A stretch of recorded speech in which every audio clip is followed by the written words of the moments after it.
Bismillahirrahmanirrahim. Alhamdulillahirabbil alamin. Wassallallahu ala sayyidina Muhammad wa ali Muhammad ala immah wal mahdiin wa sallim tasliman katsira.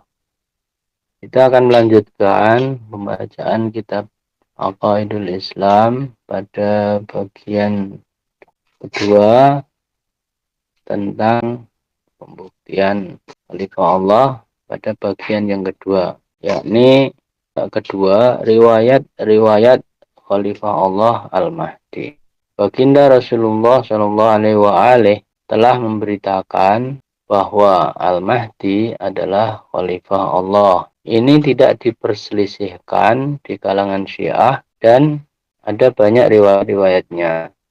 Dan pegangan madhab Syiah adalah bumi tidak akan berlalu tanpa Al-Hujjah Khalifah Allah. Adapun dalam kalangan kitab-kitab ahli sunnah, perkara ini juga diriwayatkan dengan jelas. Dengan ini mereka perlu mematuhinya.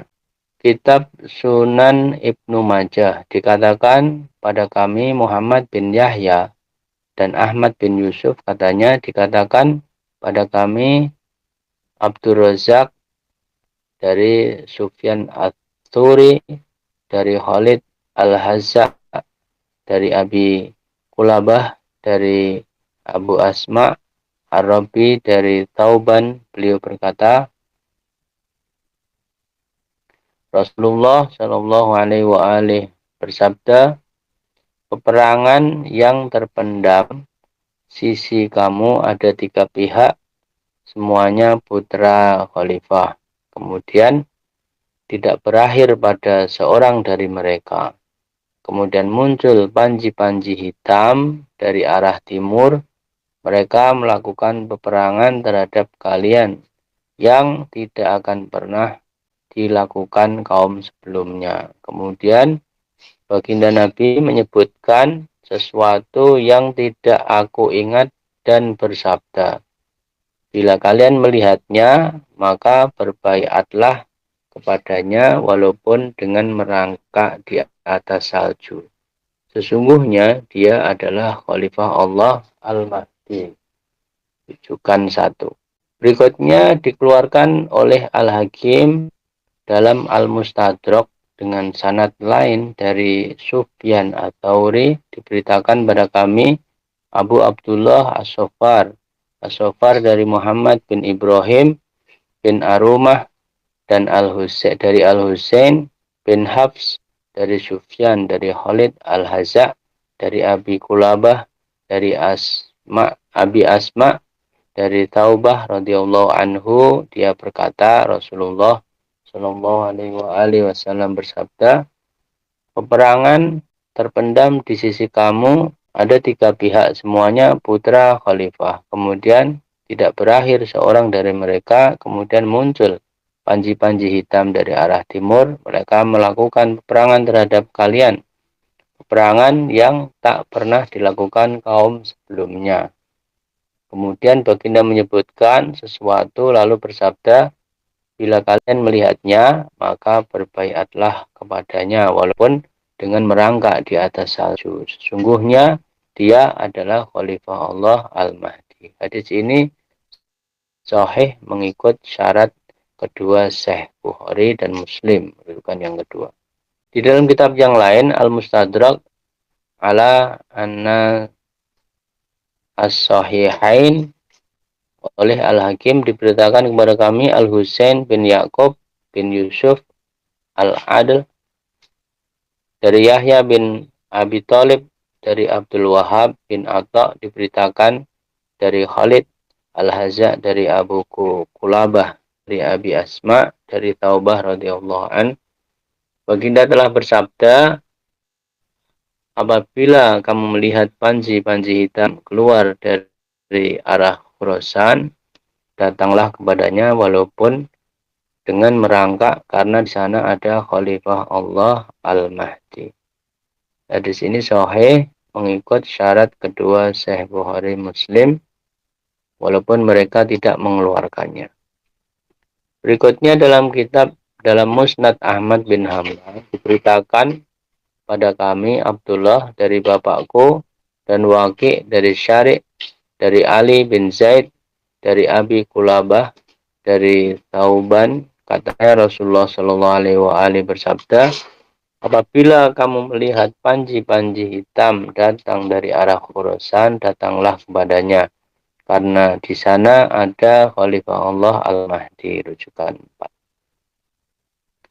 Dalam kitab berikutnya, dalam kitab Al-Qaul Al-Musaddid oleh Ibnu Hajar dari Abdullah bin Mas'ud, katanya Rasulullah Shallallahu Alaihi Wasallam bersabda, apabila datang kepada kamu panji-panji hitam, datanglah dari arah Khurasan,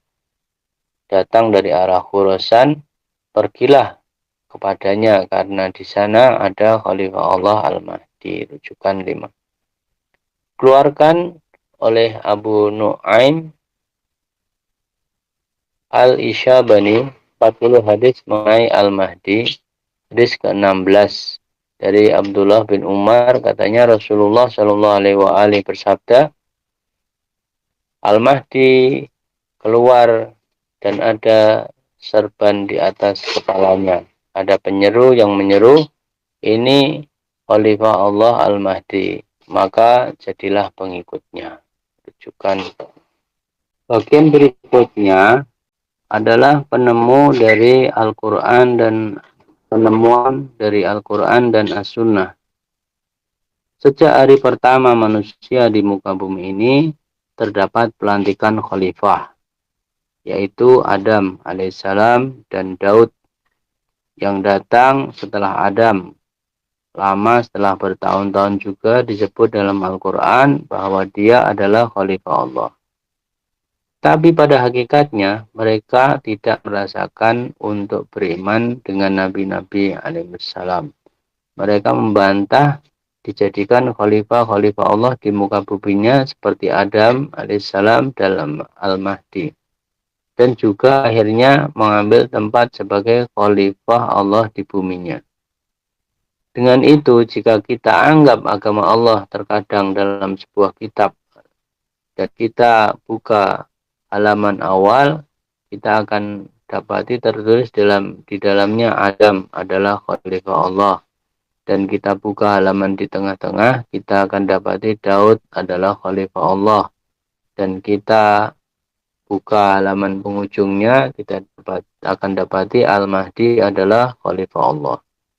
Apa yang bisa kita pahami dari isi kitab tulisan ini? Yang permulaannya, pertengahannya, dan penghujungnya disebutkan Khalifah Allah, dan mengenai apakah yang dibicarakan oleh kitab atau tulisan ini, bukankah jelas bahwa seluruh kitab atau tulisan mengenai Khalifah Allah, bukankah jelas sekarang bahwa pelantikan Khalifah Allah adalah sunnah ilahiyah yang terus menerus berlangsung di muka bumi. Dan sunnah Allah tidak tertukar, tidak berubah. Tidak ada perubahan dan zaman tidak kosong tanpa Khalifah Allah di muka bumi, di buminya. Bukankah cukup jelas sekarang bagi orang yang mencari kebenaran bahwa agama Allah ada pada Khalifah Allah. Seperti kata Imam Shadiq alaihissalam, agama dan pokok agama usuluddin ada pada seorang lelaki, dan lelaki itu yang yakin dan yang beriman, dan dia adalah imam umatnya dan ahli pada zamannya. Barang siapa yang mengenal dia akan mengenal Allah, dan barang siapa yang menafikan dia telah menafikan Allah dan agama Allah. Barang siapa yang tidak mengenalnya tidak akan mengenal Allah dan agamanya, dan tidak akan mengenal syariatnya selain dari apa yang imam itu laksanakan. Karena telah mengenal agama Allah pada lelaki dan mengenal pada wajahnya adalah ma'rifat yang sabit, yang benar, atas penglihatan yang dengannya dapat mengenal agama Allah dan membawa kepada mengenal Allah. Ahlus sunnah telah meriwayatkan dalam Sahih Muslim, Rasulullah SAW telah bersabda, barang siapa yang berlepas tangan dari ketaatan akan bertemu Allah pada hari kiamat dengan tidak akan ada alas baginya. Dan barang siapa mati tanpa terkalung di lehernya baiat, maka matinya adalah mati jahiliyah. Rujukan ke-8. Jelas bahwa baiat ikrar taat setia mesti dilakukan kepada imam dan khalifah.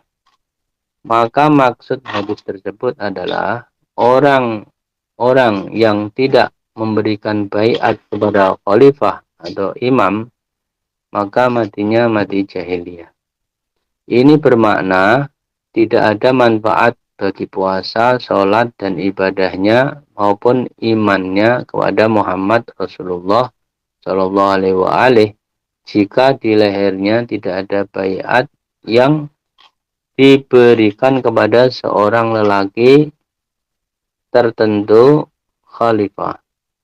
Menghidupkan agama berkisar dengan menyerahkan baiat dan ketaatan kepada lelaki itu di sepanjang zaman, menurut Sahih Muslim.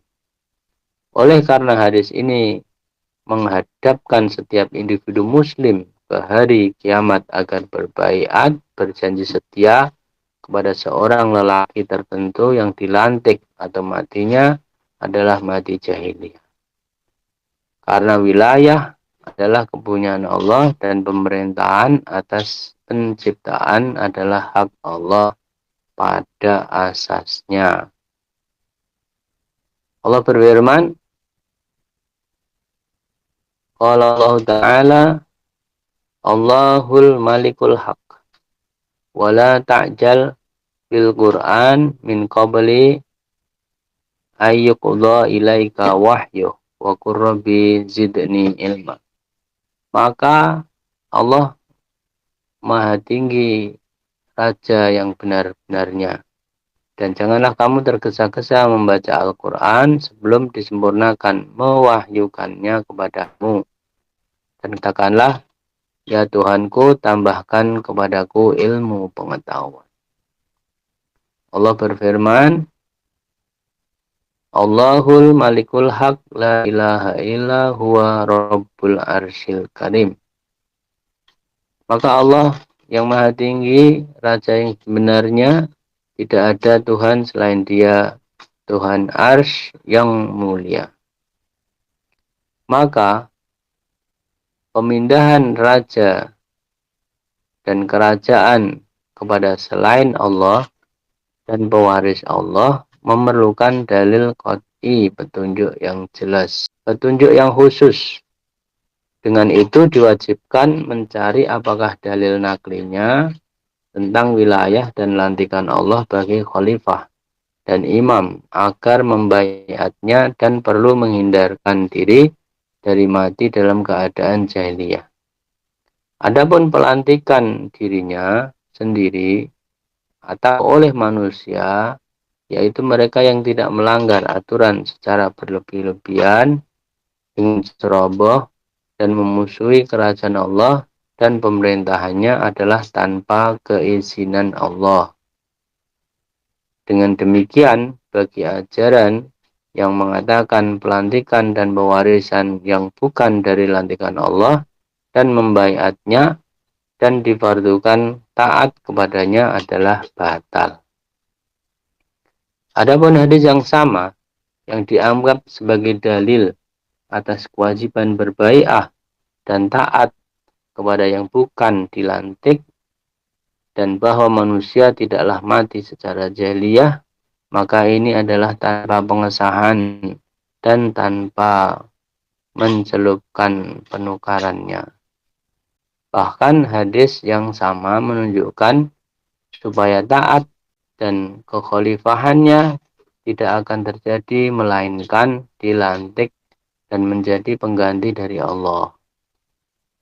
Maka hadis itu pertama-tama sebelum segala sesuatu perlu diperhitungkan kenyataan keadaan sebelumnya termasuk pada zaman Rasulullah Muhammad Shallallahu Alaihi Wasallam dan baiat, ikrar taat setia kepada Rasulullah pada zamannya adalah lantikan dari Allah. Firman Allah bahwasanya orang-orang yang berbaiat berjanji setia kepada kamu, sesungguhnya mereka berjanji setia kepada Allah. Innalladzina yubayyi'unaka innama yubayyi'unallah. Yadullah fawqa aydihim.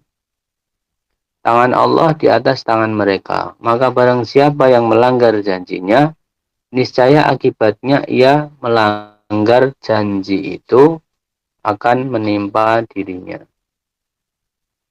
Akan menimpa dirinya sendiri dan barang siapa menepati janjinya kepada Allah, maka Allah akan memberinya pahala yang besar.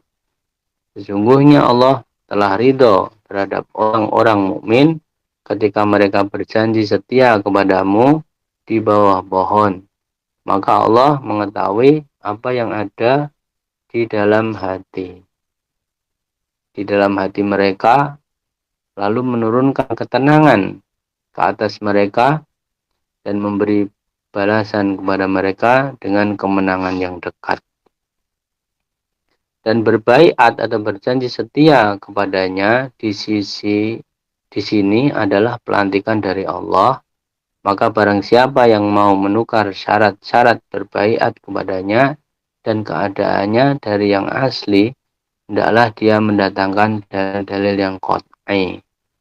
Dan Ahlus Sunnah telah mengganti dan mengubah syarat-syarat berbaiat kepadanya tanpa dalil. Adapun yang mengekalkan yang asli, dalilnya adalah mengekalkan yang asal yang dikatakan di dalam hadis. Ia adalah membaiah kepada yang dilantik, sebagaimana ia adalah yang utama dari keseluruhan hadis, dan ia adalah Rasul Muhammad SAW yang dilantik dari Allah. Ini adalah apa yang dikatakan dan dijelaskan di dalam pembicaraan ini. Penjelasan rujukan pertama, Sunan Ibnu Majah oleh Muhammad bin Yazid Al-Qawaini Al-Mutawaffi tahun 273 Hijriah. Yang kedua, Al-Mustadrak As-Sahihain. Keduanya sahih.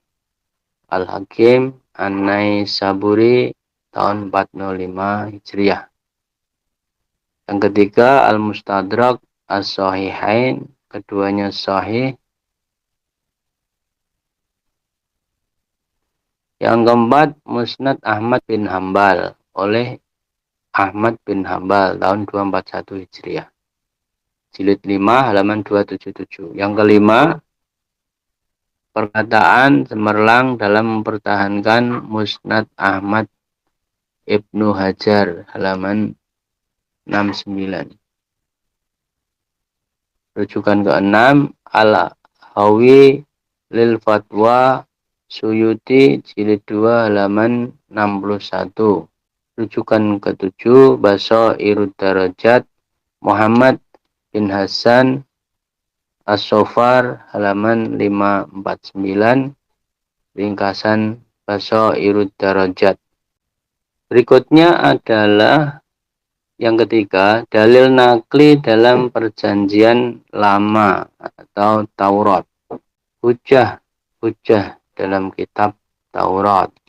Kita dapati sunnah ilahiyah yang sama yang diceritakan dalam Al-Quran dan agama Islam serupa dengan apa yang dijelaskan dalam perjanjian lama atau Taurat.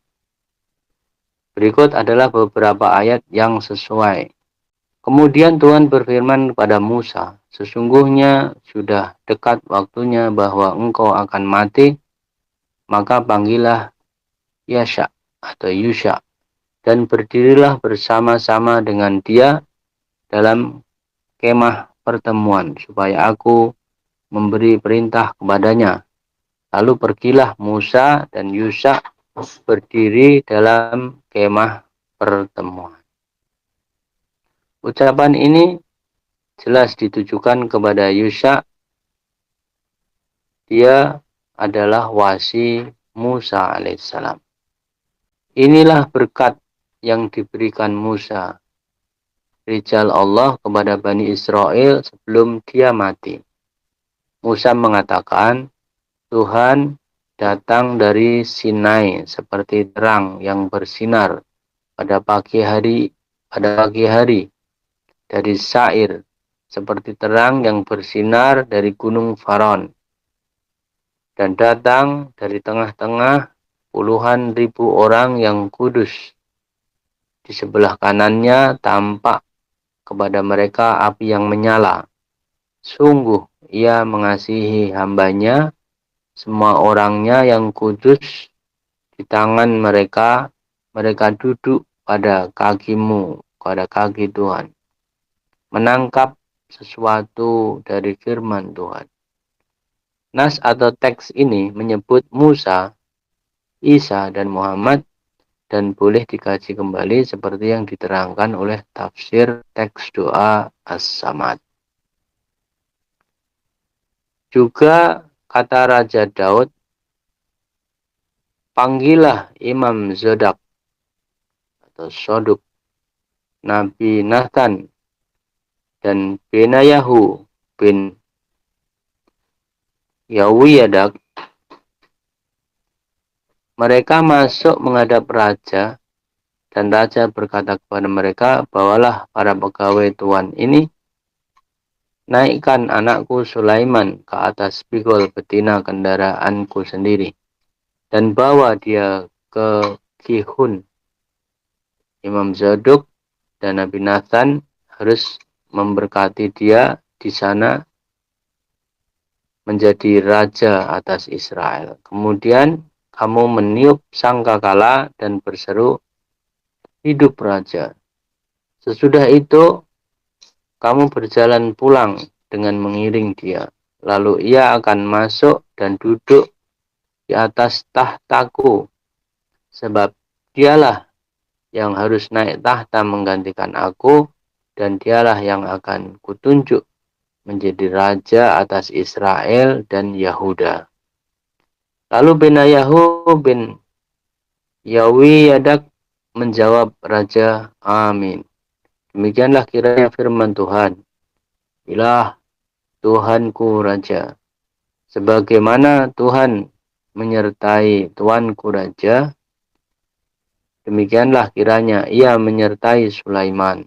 Semoga ia membuat tahta Sulaiman lebih agung dari tahta tuanku Raja Daud. Ketika saat kematian Daud mendekat, ia berpesan kepada Sulaiman, anaknya, aku ini akan menempuh jalan segala yang fana, maka kuatkanlah hatimu dan berlakulah seperti laki-laki. Lakukan kewajiban dengan setia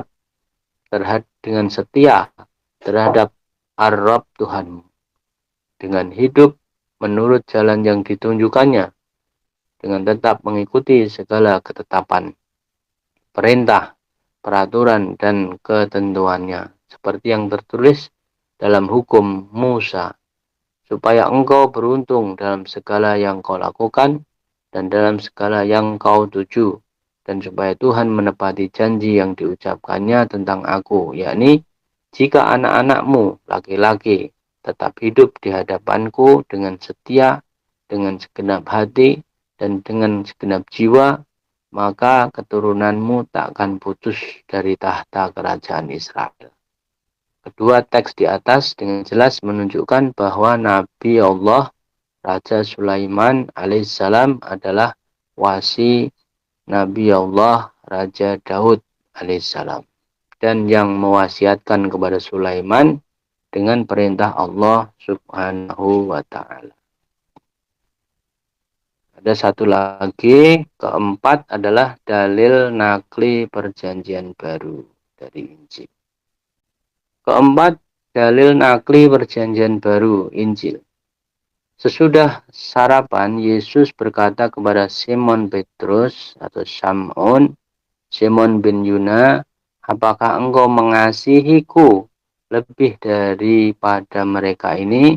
Jawab Petrus kepadanya, benar, ya Rob, engkau tahu bahwa aku mengasihi engkau. Kata Yesus kepadanya, gembalakanlah domba-dombaku. Berkata pula kepadanya untuk kedua kalinya, ya Simon bin Yuna, apakah engkau mengasihiku? Jawab Petrus kepadanya, benar, ya Tuhan, engkau tahu bahwa aku mengasihi engkau. Kata Yesus kepadanya, gembalakanlah domba-dombaku. Berkata pula kepadanya untuk ketiga kalinya, ya Simon bin Yuna, apakah engkau mengasihiku? Maka sedih hati Petrus karena telah berkata untuk ketiga kalinya, apakah engkau mengasihiku? Dan dia berkata kepadanya, ya Rob, engkau tahu segala sesuatu, engkau tahu bahwa aku mengasihi engkau. Kata Yesus kepadanya, gembalakanlah domba-dombaku. Jelas bahwa Simon Petrus, Sam'un As-Sofa adalah penerima wasi setelah Isa alaihissalam. Padahal Isa alaihissalam atau Yesus tidak mempunyai seekor pun kambing atau domba. Tetapi maksud kambing dombanya adalah orang-orang yang beriman dengan beliau. Rujukan pertama, Injil Yohanes, John bab 21, 15-17. Rujukan kedua, riwayat yang menunjukkan bahwa Petrus adalah wasi Isa alaihissalam pada lampiran keempat. Alhamdulillah.